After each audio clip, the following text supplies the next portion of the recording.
সম্মানিত ভাইরা, আল্লামা মামুনুল হক গত পরশুদিন একটি বক্তব্যে তিনি একটি প্রশ্ন উত্থাপন করেছেন। বাংলাদেশের যারা বড় বড় মাদ্রাসার মহতামিম, শাইখে যাত্রাবাড়ি, শাইখে মানসুরুল হক, এরকম বড় বড় যারা তার উস্তাদ, তাদেরকে প্রশ্ন করেছে যে আপনারা বিগত প্রচুর আপনারা মুফাসসির বানিয়েছেন, মুবাল্লিগ বানিয়েছেন, মুফতি মুহাদ্দিস বানিয়েছেন, জাতীয় নেতা কয়জন বানিয়েছেন? এই প্রশ্নটি উত্থাপন করায় আমি দেখলাম মামুন বিরোধী অর্থাৎ মামুনুল হক বিরোধী শিবিরে এক ব্যাপক জ্বালাপড়া সৃষ্টি হয়েছে। তারা বলছে উস্তাদকে এরকম প্রশ্ন বেয়াদবি। আমি মনে করি মামুনুল হক বেয়াদবি করে নাই, বরং মামুনুল হক উস্তাদদের অন্ধ চোখটাকে আলোকিত করেছে। কারণ উস্তাদ হলেই যে সব কিছু জানবে তা না। তাদের মধ্যে তারা যেমন মুফতি বানায়, তারা যেমন মুহাদ্দিস বানায়, তারা যেমন বড় আলেম বানায়, তাদের উচিত জাতীয় বড় নেতাও বানানো। কারণ আজকে নেতৃস্থানীয় ব্যক্তিবর্গ আমাদের না থাকার কারণে, আমাদের ছেলেরা যদি আজকে এমপি, মন্ত্রী এগুলো থাকতো, তাহলে আজকে কাদিয়ানীদেরকে অমুসলিম ঘোষণার জন্য ওই অফিসে অফিসে নেতাদের দরবারে ধর্ণা দেওয়া লাগতো। আজকে যদি জাতীয় নেতা আমাদের থাকতো, তাহলে হিজবুত তাওহীদ নিষিদ্ধ করার জন্য বারবার এখানে ওখানে দৌড়াদৌড়ি করা লাগতো না, এত আন্দোলন করা লাগতো। আজকে জাতীয় নেতা যদি আমাদের থাকতো, তাহলে আমাদের যে দাবি দাওয়া, আমাদের কওমি শিক্ষা স্বীকৃতি, আমাদের কওমি ছেলেদের একটা মানসম্মত অবস্থানে যাওয়া, এটার জন্য বিভিন্ন সরকারের কিছুর মতন ব্যবহার হওয়া লাগতো। মামুনুল হক সেটাই বলেছেন যে কয়জন জাতীয় নেতা বানিয়েছেন। তিনি বিনয়ের সাথে সেই শিক্ষকদের প্রশ্ন করেছেন, কিন্তু কিছু মূর্খ শিক্ষকরা যা বলে সেটা ছাড়া বাইরের কোনো জ্ঞান রাখে না। এই মূর্খ সমাজগুলো মামুনুল হকের সমালোচনায় লিপ্ত হয়েছে। আর কতদিন এই আকাবির পূজা করবেন, এই শিক্ষক পূজা করবেন? আপনার শিক্ষক ভুল করলে আপনি কেন ভুল করবেন? তারা আগেকার মানুষ, তারা অনেক কিছুই বর্তমান সমাজের জন্য কি দরকার এই সম্পর্কে তারা ভালো না। অতএব সেই মামুনুল হক সেই জিনিস উপলব্ধি করে তাদেরকে প্রশ্ন করেছেন, তাদের চোখ খুলে দিয়েছেন। এতে বেয়াদবি হয় নাই, বরং মামুনুল হককে নিয়ে যারা সমালোচনা করছেন তারাই বেয়াদবি করতেছেন। একজন শিক্ষকের নলেজে অনেক কিছু থাকে না, সেটাই তিনি সেই সমস্ত শিক্ষকদের মেধার মধ্যে দেওয়ার চেষ্টা করেছেন। কারণ যাত্রাবাড়ি, হাটাজারি, তারপরে মানসুরুল হকের কাছে, এদের কাছে অনেক আলেম হয়, অনেক মুফতি হয়, আর এদেরকে আল্লাহ এলেম দিয়েছেন, এরা জাতীয় নেতা বানাতে সক্ষম, এজন্যই প্রশ্নটা করেছেন। আর এটা নিয়ে যারা সমালোচনা করছেন, মনে রাখবেন মামুনুল হককে দাবিয়ে রাখা যাবে না। আগামীতে কওমের একজন সূর্য সন্তান হিসেবেই সকলের কাছে সম্মানিত হবে। আজ যারা মামুনুল হককে নিয়ে সমালোচনা করছেন, কালকে তার পা ধরে ক্ষমা চাওয়া লাগবে, এটা মনে রাখবেন। সম্মানিত বন্ধুগণ, আমার ভাইয়ের, আমি অনুরোধ করব চরমোনায় জমিয়ত সহ মানসুরুল হক এবং যাত্রাবাড়ির যারা অনুসারী রয়েছেন, সাবধানে কথা বলবেন। শাইখুল হাদিস পরিবারকে নিয়ে কোনো কথা বলতে হলে মেপে চুপে কথা বলবেন। শাইখুল হাদিস পরিবার কারা নির্যাতিত পরিবার। শাইখুল হাদিস পরিবার এদেশের বিপ্লবী পরিবার, এদেশের কওমি বিপ্লবের যত অবদান রয়েছে শাইখুল হাদিস পরিবার তার অগ্রণী ভূমিকা পালন করেছে। অতএব একজন শাইখুল হাদিসের বিরুদ্ধে কথা বলার ব্যাপারে আপনারা আপনাদের জবানকে অবশ্যই লাগাম দিয়ে কথা বলবেন। মনে রাখবেন মামুনুল হকের বাংলাদেশ খেলাবোধ মজলিসের যে জোয়ার উঠেছে, অচিরেই বাংলাদেশে এমন একটা ভিত্তি স্থাপন করবে, একসময় জমিয়ত বলেন, চরমোনাই বলেন, ওরাই মামুনুল হকের সাথে ঐক্য করার জন্য পাগল হয়ে যাবে।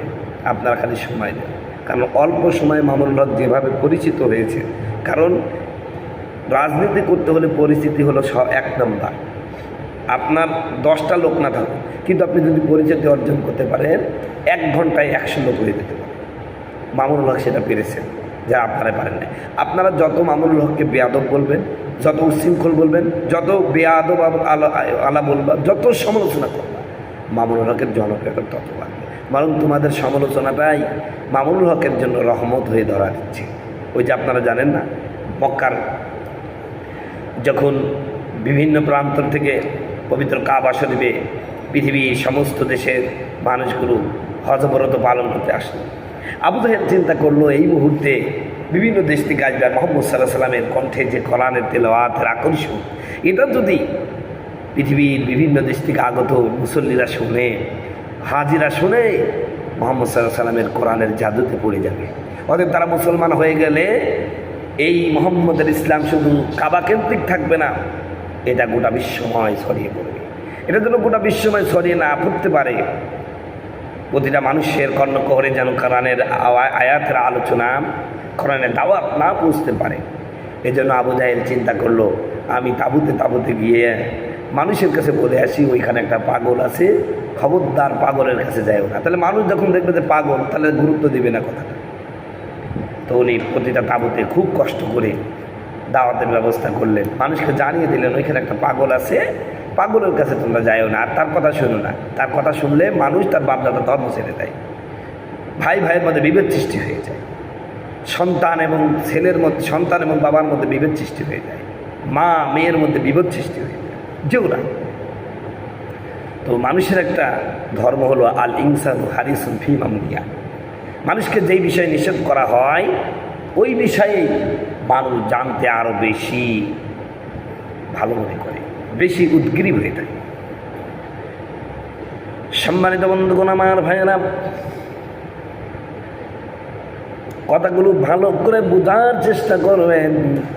আবু জাহেল প্রতিটা তাঁবুতে গিয়াম বুঝাই দিয়ে আসলে অমুক জায়গায় যাওয়া না, একটা পাগল আছে। মানুষের একটা প্রবাদ বাক্য আছে, আল ইনসানু হারিসুন ফি মামনিয়া, মানুষকে যে বিষয়ে নিষেধ করা হয় ওইটা জানার প্রতি মানুষের আগ্রহ বেশি হয়ে যায়।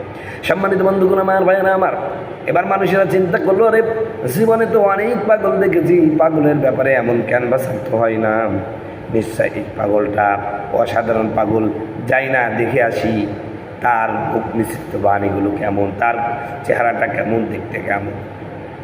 নবী তো পাগল না, নবী পৃথিবীর সবচেয়ে সুন্দর মানুষ, সবচেয়ে মিষ্টভাষী, সবচেয়ে পরিপাটি মানুষ, সুবহানাল্লাহ, যাকে দেখলে দেখতেই মন চায়, যার চেহারার দিকে তাকালে ক্ষুধার্ত সাহাবীরা পেট ভরপুর হয়ে যেত, ক্ষুধার কথা বলে দিতেন, সুবহানাল্লাহি বিহামদিহি সুবহানাল্লাহিল আযীম। সবাই আসলো, আসার পরে দেখি আহা চুলগুলো কত সুন্দর পরিপাটি, হাসতেছে মুচকি, দাঁতগুলো মনে হচ্ছে মুক্তার দানাগুলো জল করতেছে, সুবহানাল্লাহ। এরপরে শরীর দিয়ে কি সুঘ্রাণ বেরোচ্ছে। লোকেরা বললো, আমরা পাগল দেখেছি, চুলগুলো থাকে এলোমেলো, দাঁতে থাকে ময়লা, শরীরে থাকে দুর্গন্ধ, কিন্তু এ তো কি সুন্দর দেখতে। আহারে, এ তো আমাদের কাছে মনে হচ্ছে পূর্ণিমার 14 তারিখের চাঁদটা আমাদের কাছে এসে ধরা দিয়েছে, সুবহানাল্লাহ। তো মানুষেরা যেহেতু বলে আসছে যে ওর কথা শুনবো না, তাহলে বাপদাদার মধ্যে নিজেদের ধর্ম পরিবর্তন হয়ে যেতে পারে, সবাই কানে আঙুল দিয়েছে। এক পর্যায়ে রসুলের দিকে তাকানোর সাথে সাথে কখন যেন তারা কান থেকে আঙুলটা খুলে ফেলেছে। নবীজির সুললিত কণ্ঠের কোরআন তেলাওয়াত, আহা, কোরআনটা যার পরে নাজিল হয়েছে তিনি কত সুন্দর করে তেলাওয়াত করেন। এই তেলাওয়াতের কণ্ঠে তারা বিমোহিত হয়ে গেল, তাদের মনের অজান্তে ইসলামের কালিমা লা ইলাহা ইল্লাল্লাহু মুহাম্মদ রাসূলুল্লাহ করে ফেললেন, সকলে মুসলমান হয়ে গেলেন। আমার ভাইয়েরা, চারা কারা কাইসাদার হলুজার কাশে কাসান জানুরাসের হজুজার, তুমি যদি দিনের বাতি নিবাতে যাও তোমার বাতি নিভে যাবে। তো চেয়েছিল আবু জাহেল যে কোরআন যেন মক্কা কেন্দ্রে থাকে, বিশ্বময় ছড়িয়ে না পড়ে, কিন্তু ওনার বাধাটাই আল্লাহ প্রচারের মাধ্যম করে দিলেন। আজকে মামুনুল হককে যে আপনারা সমালোচনা করছেন, আপনাদের সমালোচনা মামুনুল হকের জন্য এটা নবীজির ওই রহমত হিসাবে ধরা দিয়েছে, সুবহানাল্লাহ। অতএব মামুনুল হকে গিয়ে চলুন, আমরা আপনার সাথে আছি। আপনার সমালোচনাকারীরা অচিরেই ধ্বংস হবে, বরং আপনার কাছে পা ধরে মাপ চাবে ইনশাআল্লাহ।